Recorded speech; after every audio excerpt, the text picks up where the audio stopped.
Zombie Apocalypse.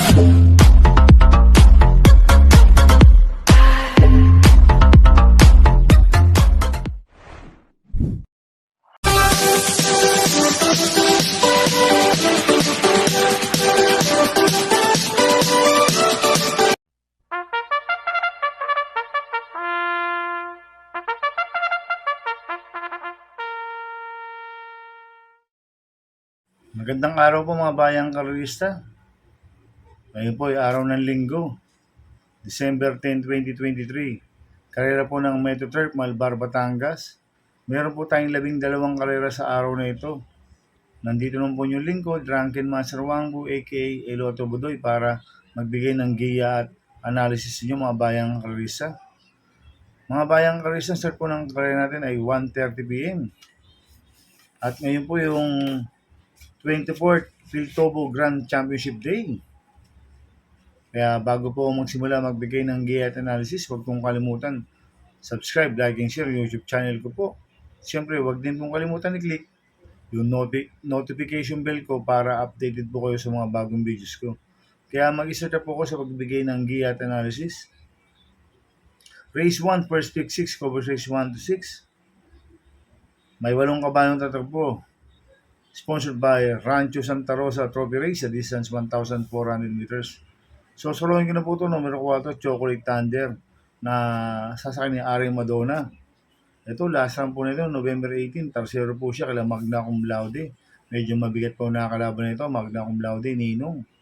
Kaya solohin ko na po ito, numero 4, Chocolate Thunder. Sa race 2 po tayo, first pick 5, covers races 2 to 6. May 5 kabayong tatakbo, sponsored by Pagcor Trophy Race sa distance 1,200 meters. First choice ko po dito, number 3, Simply Jesse, na sasakyan John Paul Guse. Ito, nag-barrel trial po siya noong December 3. Nag-prebaw siya ng 1.13.4 sa distance 1,200 meters. Ang quartos po niya, 24 media, 23 media, 26, 1.13.4 po ang preba ni Simply Jesse. Kaya medyo mainam po ang barrel trial, kaya malaki panalo sa akin ito. Kaya siya po first choice ko. Second choice ko po number 2, Over Assuming, na sasakyan ng OP Cortez. Itong si Over Assuming last run no November 19. Tarsero ko la Dakis. Kaya malaking po panalo sa akin ito. Kaya siya po second choice ko. Kaya ang first choice ko number 3, Simply Jesse. Second choice number 2, Over Assuming.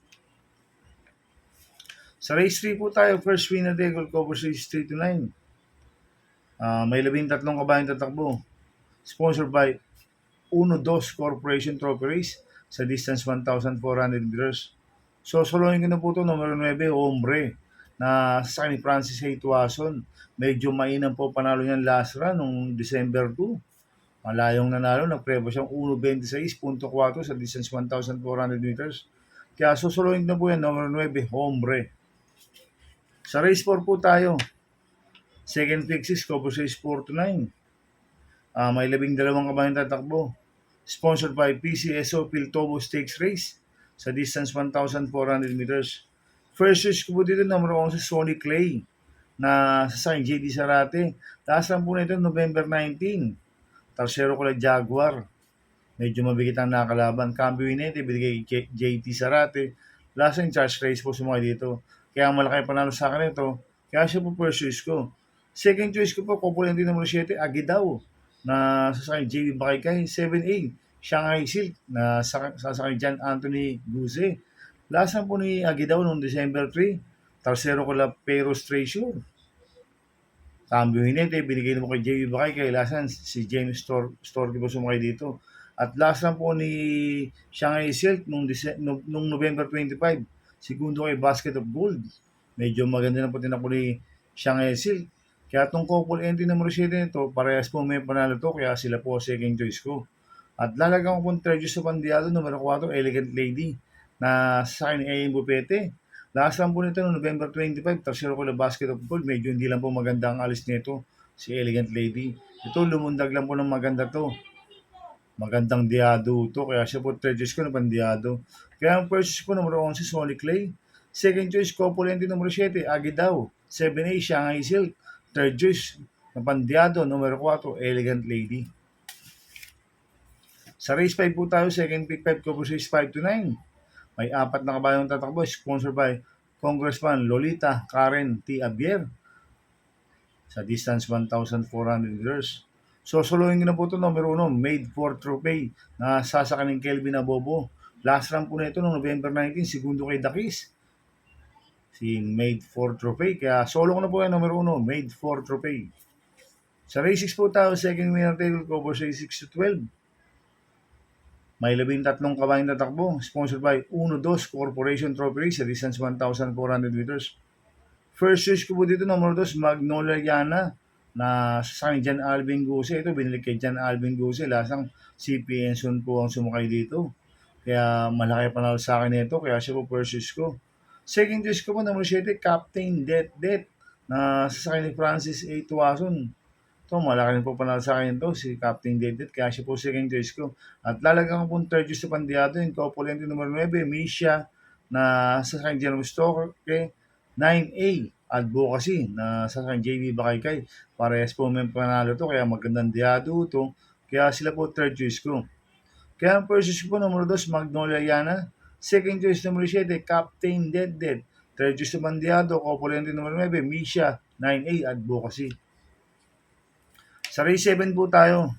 Third pick is cover sa 7 to 12. May 5 kabayong tatakbo, sponsored by Ambassador Antonio Lagdameo. Juvenile Championship Cup sa distance 1,600 meters. First choice ko po dito, number 5, Ghost na sasakyan John Paul Guse. Itong si Ghost ay nag-barrel tayo November 26, nagprebo siyang 1.45 milya. Ang kwartos po niya, 27 medya, 25 medya, 27 medya, 1.45 po ang milya ni Ghost. Kaya malaki panalo sa akin ito, kaya siya po first choice ko. Second choice ko po, galing sa panalo number 3, Morning After na sasakay ni Kelvin Abobo, nanalo po noong November 19 to. Nagprebo siyang 1.26.8 sa distance 1,400 meters. Kaya malaki rin po panalo sa akin ito. Kaya siya po second choice ko. Kaya first choice po, number 5, Ghost. Second choice, number 3, Morning After. Sa race 8 po tayo, third pick 5, cover 8 to 12. May 13 kabayong tatakbo, rating sponsored by Apid Jockey Club Incorporation Trophy Race sa distance 1,400 meters. First choice ko po dito, number 5, May 10 na San Jan Alvin Guse. Itong si May 10, nag-barrier trial noong December 1, nagprebo ng 1.14.2. Ang nag-barrier trial po niya, si JP Villanueva. Ang kwartos po niya, 24 medya, 23, 26 medya, 1.14.2 po ang preba ni May 10 ng barrier trial. Ngayon, Jan Alvin Guse pa po, kaya malaki panalo sa akin ito. Kaya siya po first choice ko. Second choice ko po, number 8, MyStar na sasakyan ni Pati Dilema. Itong si MyStar, last run, December 1. Segundo po kay Manny por Gabriel. Medyo maganda na po tinako ni MyStar last run. Kaya may panalo nung sa akin to, kaya siya po second choice ko. At lalagyan ko po third choice na Pandiado, yung couple entry number 3, Nosen Yang Yana na sa JB Hernandez, 3A Piece of Cake na sa ni Conrad Denson. Itong si Nosen Yang Yana bumaba po ng rating base system to. Si Nosen Yang Yana, cambio unit binigay kay JB Hernandez, lasang si PNC po sumakay dito. At si Piece of Cake naman, noong October 25, segundo po yan kay Make or Break. At may panalo rin mo yan. Kaya itong couple entry na to, magandang diado to, San de Bandera, San de Remate. Kaya sila po third choice ko na bandiado. Kaya first ko number 5, May 10. Second choice number 8, MyStar. Third choice sa bandiado, couple entry number 3, no Senyang Yana, 3A Piece of Cake. Sa race 9 po tayo, pick 4 cover 9 to 12. May 13 kabayong tatakbo, sponsored by Luis Ann B. Dicena, Villanueva sa distance 1,400 meters. First choice ko po dito yung galing sa napanalo, number 9, Gintong Hari na sa Jan Alvin Guse. Ito, napupuntong kabayo ito, si Gintong Hari. Talagang nakakailang sunod na panalo na ito. Cambio hinete po, Jan Alvin Guse. Nagpapanalo po dyan si Conrad Denson. Last na panalo po niya, November 19. Kaya malaki panalo sa akin ito, kaya siya po first choice ko. Second choice ko po yung numero 11, Amor Mi Amor na nasa kani Ari Madonna. Last na po nito, November 19. Ang 4 kila Gintong Hari, tinalo siya ni Gintong Hari, si Amor Mi Amor. Pero tingin ko, ito po yung mga kalaban ni Gintong Hari, kaya may panalo sa akin to. Kaya siya po second choice ko. Kaya ang first choice ko, number 9, Gintong Hari. Second choice, numero 11, Amor, Mi Amor. Sa race 10 po tayo, mga bayang karerista. May siyam na kabayong tatakbo, sponsored by DLTV Company Trophy Race sa distance 1,400 meters. First choice ko po dito, numero 2, Cool Mom, na sa JB Bakaykay. Ito, gamay na gamay ni JB Bakaykay ito, si Cool Mom. Ang upang distansya, 1,400 meters. Kaya malaki panalo sa akin ito, kaya siya po first choice ko. Second choice ko po, numero 5, Silver Glow, na sa akin AD Lumaki ito, bumaba po ng rating basis ito, si Silver Glow. At mababa talaga sa laban to. Kaya may panalo sa akin to. Kaya siya po second choice ko. Kaya ang first choice ko, numero 2, Cool Mom. Second choice, numero 5, Silver Glow. Sa penultimate race, number 11 na po tayo, mga bayang karerista. May 12 kabayang tatakbo. But 11 in numbers. Sponsored by Cool Summer Farm Trophy Race sa distance 1,400 meters. First choice ko po dito yung galing sa panalo numero 1, Uticus, na sa sample ni BJB Galieta. Ito si Uticus na galing sa panalo to noong November 19, ang tinalo nito sila Autumn Shower, Nudge 23. Same rider po ang nagpanalo nito, BJB Galieta, kaya malaki panalo sa akin ito, kaya siya po first choice ko. Second choice ko po, Copulente numero 3, Jubilum, sa si Ardonia, 3A Malita, sa ni FA Tuason. Itong si Jubilum ay nag-barrel trial po siya November 3. Nag-prevo siyang 1.13 sa distance 1,200 meters. Ang quartos po niya, 24 media, 22 media, 26. 1.13 po ang preba ni Jubilum nung barrel trial ng 1,200 meters. Ito naman si Malita, nag-barrel trial ng November 29, segundo po kay Gray Factor. Kaya itong Copulente numero 3 ito, parehas po panalo to, kaya sila po second choice ko. At lalagyan ko po third choice sa Pandeado, numero 4, Sweetie Giselle, na sa kanya Mart Alvarez to, magandang diado to, Sweetie Giselle. Kaya siya po third choice ko ng Pandeado. Kaya ang first choice po, numero 1, Uticus. Second choice, Copulente numero 3, Jubilum, 3A, Malita. Third choice sa Pandeado, numero 4, Sweetie Giselle. Sa last race po tayo sa race 12. May 14 na kabayang tatakbo, sponsored by Silver Bullet Production Corporation and SC Stock Farm Incorporation Trophy Race sa distance 1,400 meters. First choice ko po dito, numero 1, Daily Burn, na sasakyan po ni John Alvin Guse. Ito, binalik kay John Alvin Guse. Medyo malalakas na po nakakalaban na ito. Last run na ito, nakakalaban na ito si Stolen Ola. Tingin ko, malaki panalo ngayon na ito. Kaya siya po first choice ko. Second choice ko po yung galing sa panalo numero 14, Miss Ibiki, na sasakyan ni BJB Galieta. Ito, medyo maganda panalo nito. Nag-preva siyang 1.25.4 sa distance 1,400 meters. Nakadiado lasan to. Kaya malaki panalo sa akin ito. Kaya siya po first choice ko. Second choice ko po yung third choice ko po yung magandang diado numero 8, Diversity, na sa akin JD Sarat to, magandang diado to, nanalo lasan to noong November 25. Ang sakay pa una ito si RC Sun. Nakapigil po nanalo to, kaya magandang diado sa akin to. Kaya siya po third choice ko na pandiado. Kaya ang first choice po numero 1, Daily Burn.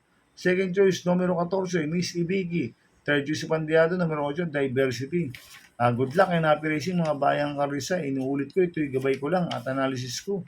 Pero pagdating sa tayan, kayo pa din na masusunod. Sana swertein po tayo ngayon at magsitama. Kaya good luck po sa ating lahat, mga bayang karisa. Kaya mga bayang karisa, please subscribe my YouTube channel. Tubudoy 2.0. Sana lagi niyo pong panoorin yung ads ko. Huwag niyo pong skip. Kaya maraming salamat po sa inyo and God bless. Zombie Apocalypse.